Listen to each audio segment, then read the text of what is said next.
मैं हूँ मृणाल प्रेम स्वरूप श्रीवास्तव और हम आज फिर से वापस आ गए हैं ज्योति तिवारी जी के साथ। आज इंटरनेशनल मेंस डे है और पिछले पिछले वर्ष भी हमने आज के दिन ज्योति जी से बात की थी और आज हम फिर से इनसे पिछले एक साल में मेंस मूवमेंट में कुछ जो इम्पोर्टेंट माइलस्टोन्स आए हैं पॉजिटिव और नेगेटिव उन पर बात करेंगे।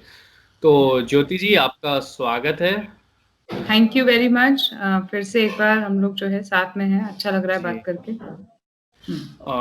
तो चलिए शुरुआत करते हैं। सबसे पहला जो इशू है मैं उठाना चाहूंगा, मतलब जिस पे हम बात करेंगे, ये मेंटल हेल्थ का है। मतलब जनरली देखा गया है ऑफिस के सरदर्द में शायद कभी कभार पुरुषों को तो उस कंटेक्स्ट में जगह मिल जाती है, वरना मेंटल हेल्थ में तो हमेशा दीपिका पादुकोण ही पोस्टर गर्ल के तौर पे नजर आती हैं।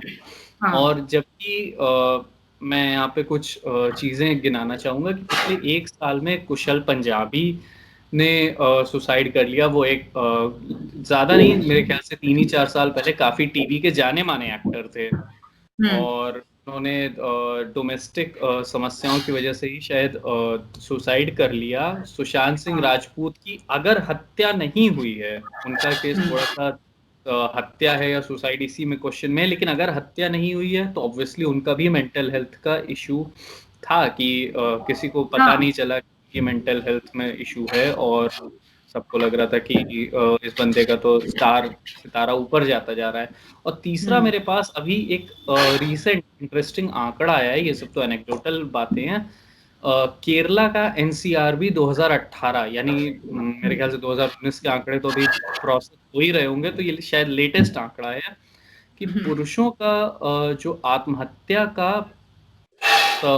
वो है आंकड़ा, पारिवारिक और वैवाहिक समस्याओं की वजह से आत्महत्या का आंकड़ा, ये महिलाओं का लगभग 3 गुना है। यानी लगभग 3 गुना पुरुष अपने जीवन साथी से दुखी होकर आत्महत्या करते हैं बजाय महिलाओं के।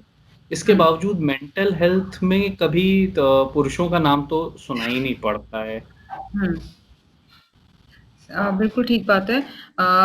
जैसा कि तुमने बोला, तुमने 3 एग्ज़ाम्पल दिए, एक तो ये कुशल पंजाबी का, दूसरा सुशांत सिंह राजपूत का, और ये जो एनसीआरबी का जो आप डेटा दे रहे हो ना, ये आज से नहीं है। मैं पिछले 8 साल से इस फील्ड में हूँ और डब्ल्यूएचओ की रिपोर्ट भी अगर देखोगे तो उसमें भी पुरुषों की आत्महत्या का आंकड़ा कहीं ज़्यादा निकलेगा महिलाओं से, और इस पर बात नहीं हो रही है।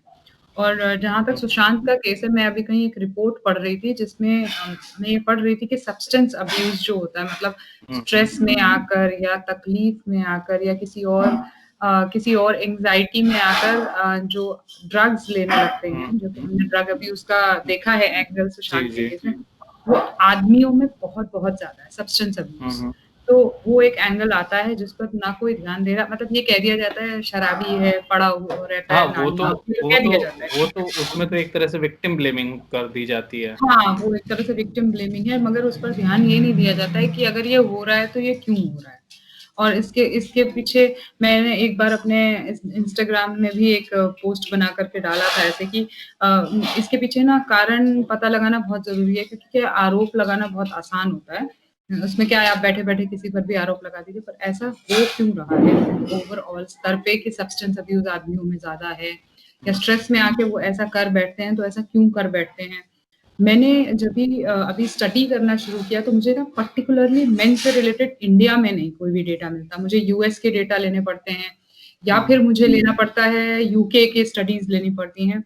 इंडिया में कोई स्टडी हुई नहीं है, which is really really surprising, क्योंकि आप और मैं ये जानते हैं कि हाँ, अगर आप अपराध की बात करेंगे तो शायद पुरुष के विरुद्ध अपराध पुरुष ही ज़्यादा करता है। तो क्यों करता है इसके बारे में कोई स्टडी नहीं है। सिर्फ झंडे उठाने से या नारे लगाने से होगा नहीं, इसलिए मैं कभी किसी ऐसे ट्विटर ट्रेंड और इसमें भी हिस्सा नहीं लेती हूँ, क्योंकि हम लोग सॉलिड बात कर नहीं रहे हैं, इसलिए कोई फायदा नहीं है ये सब कुछ करके। तो जी बिना डेफिनेटली प्रॉब्लम, बिग प्रॉब्लम।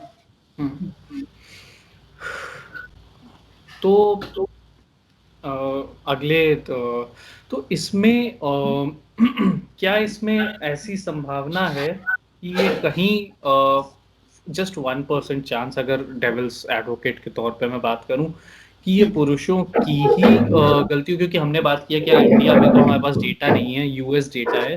तो मैं आई एम श्योर आप कैनेडियन साइकोलॉजिस्ट जॉर्डन पीटरसन के वर्क से फेमिलियर है। तो he once said at least a part of क्या कहते हैं of this suicidal tendency in men is due to their biological tendency to be more aggressive।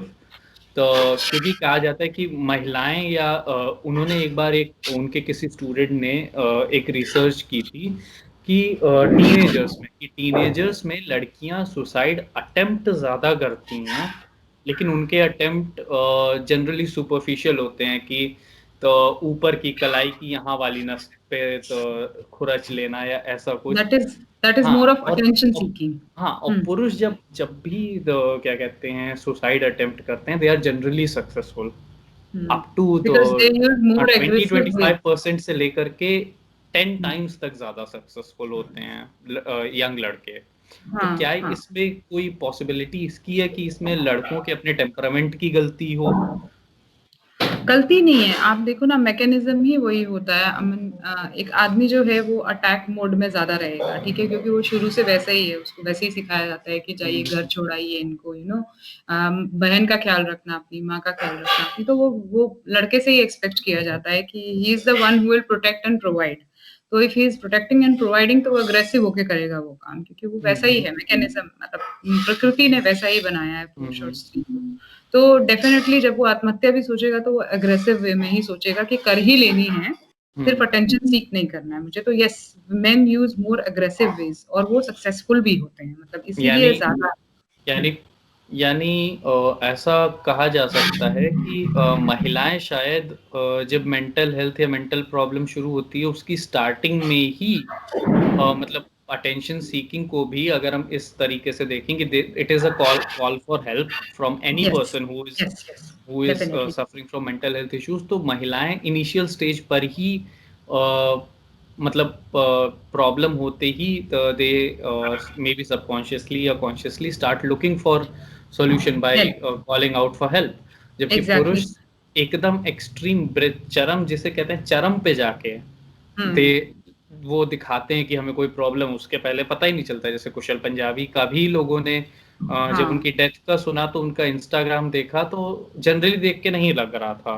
और हम हाँ, श्योर। सुशांत सिंह राजपूत की भी बात करें, खैर उनका तो कहा जा सकता है हाँ कि केस ही शायद मर्डर का था, लेकिन अगर मान के चलें बाई चांस हाँ। सुसाइड था, तो सुसाइड के 2 दिन पहले खाली उन्होंने एक अपनी मदर को लेके थोड़ा इमोशनल किया था, बाकी वो Which is okay, inspirational. which is हाँ very normal. People keep on, see, हाँ कि वो my हाँ brother has passed inspirational away. Post कर रहे I थे। keep on posting about it. Doesn't mean I'm depressed or what. This is hmm. how you remember. हाँ. हाँ, तो और जबकि फीमेल सेलिब्रिटीज का हम देखते हैं इसकी भी बात करें कि उनको जरा भी कुछ प्रॉब्लम होती है तो इट स्टार्ट शोइंग, उनके ट्विटर पे yes. दिखने लगता है, इंस्टाग्राम पे अगर किसी से झगड़ा हो गया तो तुरंत अनफॉलो कर देना, मतलब बेसिकली वो तुरंत रिएक्शन आ जाता है। और हम्म। पुरुषों का ऐसा होता है क्या? मतलब मुझे ऐसा लग रहा है क्या ऐसा सही में होता है कि वो तब रिएक्शन आता है जब एकदम हाथ से चीजें पूरी तरह निकलने लगती हैं? आपको पता ही नहीं चलेगा कि इस अच्छे खासे हंसते खेलते आदमी के अंदर क्या चल रहा है। सोसाइटी का भी थोड़ा दोष है, थोड़ा आदमियों का भी है कि अपब्रिंगिंग वैसी होती है कि डोंट टेल हम्म। एनीवन, लोग क्या बोलेंगे, तुम आदमी हो और तुम औरतों की तरह बिहेव कर रहे हो। सो ये तो है ही। और मुझे ऐसा लगता है कि अगर मान लीजिए कि अटेम्प्ट फेल हो जाए ना, मैंने कई जगह पर जी। पढ़ा है। एक बार एक एक केस हुआ था जहाँ पर एक बहुत बड़े आईपीएस अधिकारी ने सुसाइड किया था, तो लोग बोल रहे थे हम्म। अरे कैसा नपुंसक आदमी था। तो अब मरने के बाद भी उसके पास साथ सिंपैथीज नहीं है, तो अगर कहीं वो बच जाता तो फिर क्या होता। जी तो ये है, हाँ। This is how society reacts. तो आदमी डरता है, इसलिए वो बताता ही नहीं है। तो उनका एक्सट्रीम पे जब पहुंचता है तभी फट के सामने आता है, फिर एक दिन पता चलता है कैसा हो गया। अभी भी कुछ दिन पहले भी एक बॉलीवुड वाले ने, व्हाट वाज हिज नेम, मंडी में उन्होंने सुसाइड किया था। हाँ वो हाँ हाँ। बड़ा ही प्रेवलेंट हो वाज गया है। Asif, yes Asif, Asif yes some, yes, मुझे आसिफ। लास्ट नेम स्लिप कर रहा है। हाँ, very very very very this thing, मतलब जो होता नहीं है जो आपको हर फिल्म में दिख रहा है हाँ आदमी। हाँ हाँ हाँ जी। वैसी पर्सनैलिटी थी वो थिएटर वाली है। ही कमिटेड सुसाइड और हम लोग को पता ही नहीं है। और वो कॉमिक रोल्स वगैरह उन्होंने किए हैं तो देखकर कभी लगा नहीं कि कॉमिक यार किया है, काफ़ी वो सक्सेसफुल थे एज़ आसिफ बसरा।